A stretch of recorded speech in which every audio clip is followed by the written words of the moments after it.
Let's go. All right. Winner of the Best On-Air Schedule Award from the Intercollegiate Broadcasting System. The voice of Nassau Community College. This is the award-winning 90.3 WHPC. WHPC HD Garden City. Available on the iHeartRadio app.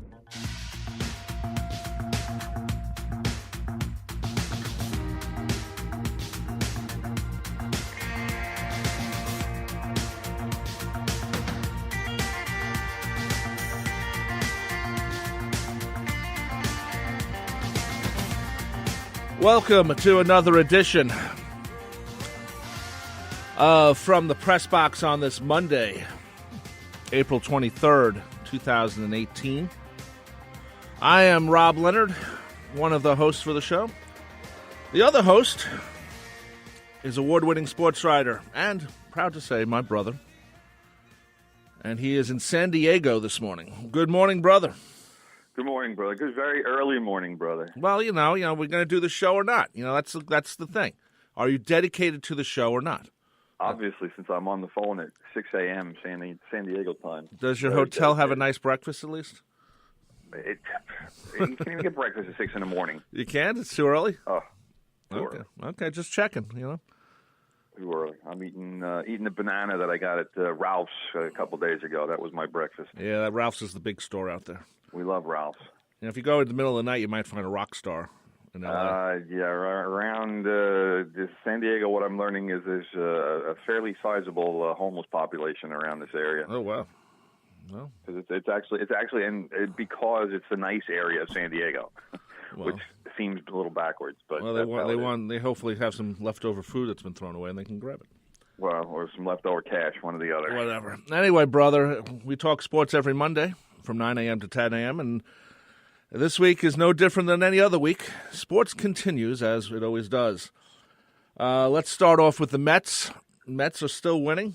They're 14-6. Kind of still winning. Kind of, yeah, I agree. But it's, you know, they're not going to lose just one game for the whole season, as much as I might like that, or some other people might like that. But it's you and the crazy Mets fans. Yeah, but I think the big news since last week is Matt Harvey.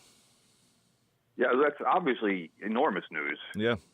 And, you know, I hate to say it because I hate to sound like I'm being critical, but let's face it, Mets fans are probably the most critical people of all.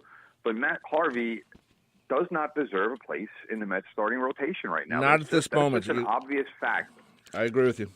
And no matter how much he protests when the decision was made on Saturday to finally say, all right, you know what, we're taking you out of the rotation, we're putting you in the bullpen, and he might have protested as much as he wanted to and said, oh, well, I retired 11 out of 12 after the third inning. Well, so what?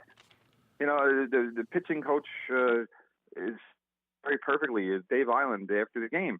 He says, look, the game doesn't start in the fourth inning. It starts in the first inning. So the fact that he gave up as many runs as he gave up, well, all right, yeah, that's good that you finally got yourself sorted out, but you need to start pitching like that from the first pitch, not 50 pitches or 60 pitches into the game when the lead is already given away and your team is trying to climb out of a hole. It doesn't work that way. I agree. Matt Harvey's got to get it sorted out in the bullpen. He's got to get himself right. I saw a stat the other day that he, since his thoracic outlet surgery or syndrome surgery, that Matt Harvey had pitched 206 innings, and his ERA was something around 6 in that time frame. And I'm sorry, that's not good enough for any team. Never mind the Mets, which is a team that currently resides in first place. But you can't have a pitcher just giving up that many runs and leave them alone and just I'll say, all right, yeah, we're fine with you just sorting it out every fifth day. Well, no, it doesn't work that way, because now you're talking about almost guaranteeing a loss every fifth day. If his ERA is going to be 6, that's loss after loss after loss. Now, Tim, my question for you is, if you're going to send him to the bullpen, what will he learn in the bullpen or figure out in the bullpen that he can't figure out as a starting pitcher? Well, the good thing about the bullpen is it relieves him of the obligation of starting every fifth day. So now it's almost like calling a timeout. And the Mets did this many years ago. This was when I was covering the beat. You remember Steve Traxel? I do. All right. The Mets at one point sent him down to the minor leagues. Okay. And obviously Steve Traxel wasn't happy about it at the time. He was a more mild-mannered guy than Matt Harvey is, but he was not happy about being sent to the minors. But when he came back, he pitched well. It was a couple of weeks. And then he came back. He pitched well after that because he was able to figure out what he was doing with his pitches and kind of work on some stuff, refine some stuff. And being in the minor leagues, for him anyway, obviously the guys in minor leagues want to win, but for him, the purpose of being there was just to get his stuff straightened out, work on like I said, honing the pitches that he already had in his arsenal. And that's what he did. He was able to do that because he wasn't pitching in games that mattered.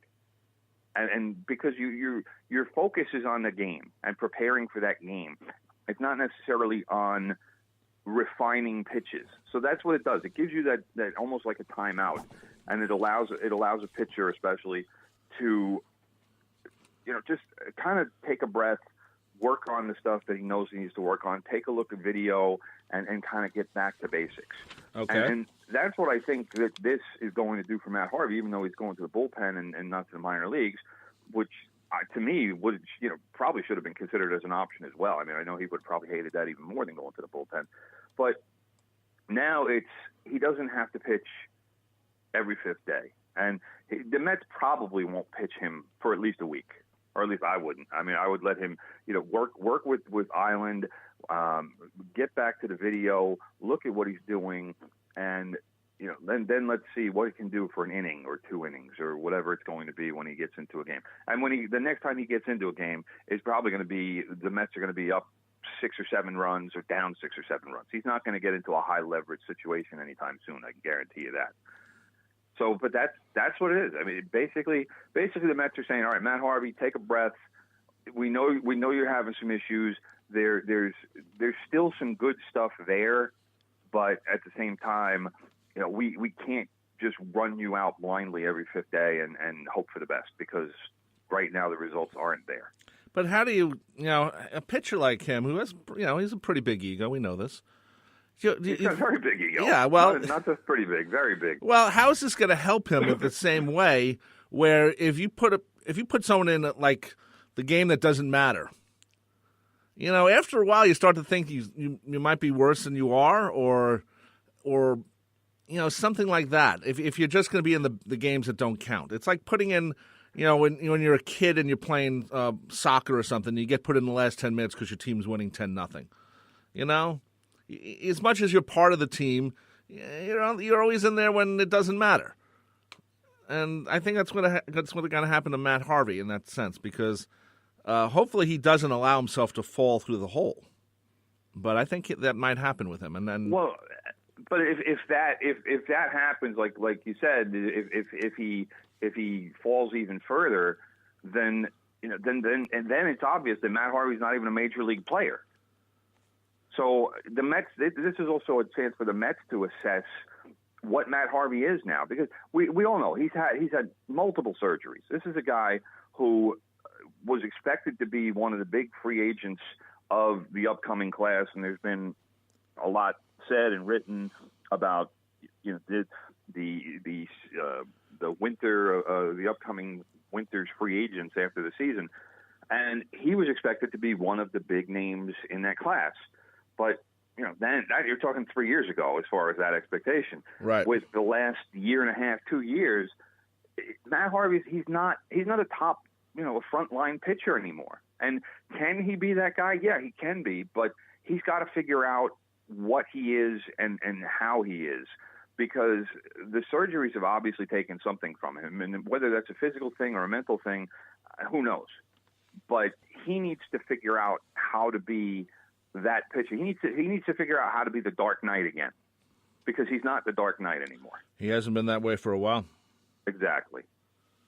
So and that's what he needs to figure out, because that's the guy the Mets want to see. That's the guy the fans want to see. And I'm sure that's the guy Matt Harvey wants to see because that guy will make a lot of money. And right now, the guy that Matt Harvey is today, he'll be lucky to get a major league contract. Oh. He'll be one of those guys signing a 1-year deal for $1.5 million with a major league invite, as opposed to a guy who's getting a 5-year contract for $110 million.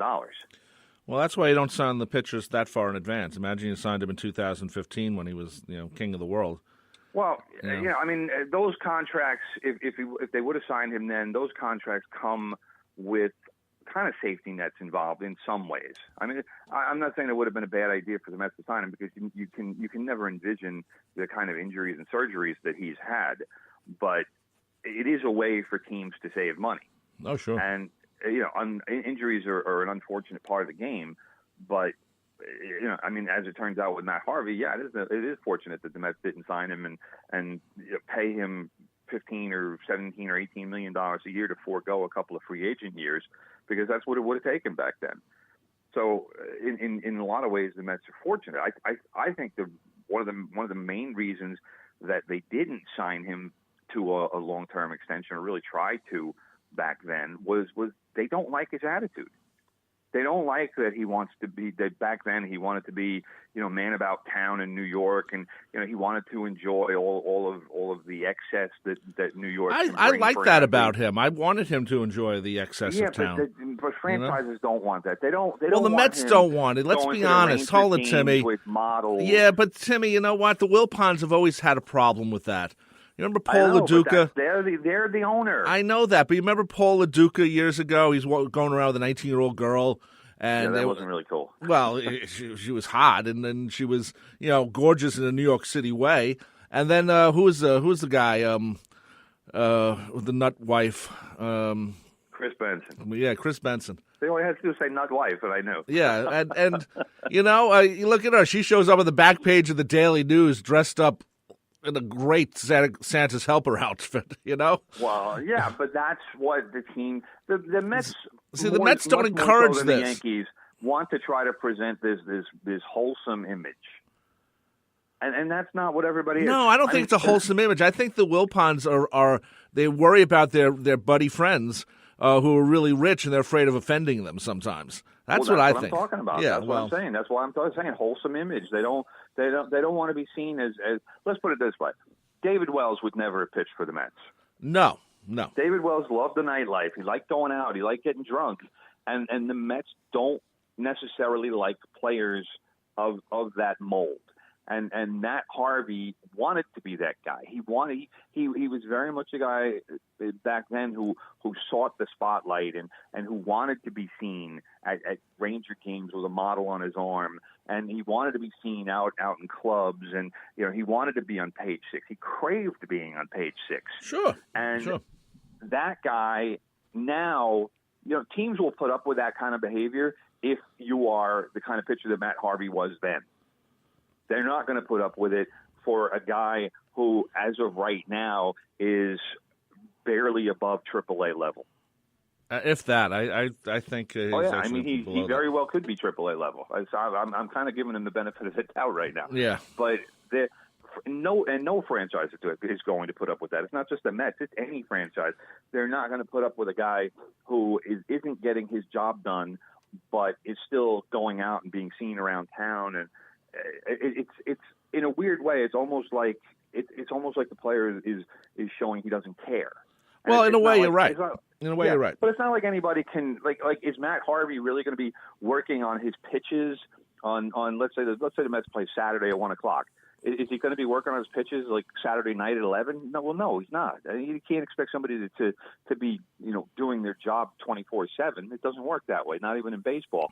But people when an athlete isn't performing well, and certainly Matt Harvey is not performing well, people don't want to see him enjoying his life and having fun and just doing whatever socially that makes it look like he doesn't care, because the fans care. The fans care 24/7. Yeah, I know, Tim, but also, the way it also works is if he's winning and he's out on town, the people think, oh, that's helping him. So in a way, it can go both ways. It helps if you're winning at anything, We know that if your ratings winning always helps. ratings are good, or you're getting wins or whatever,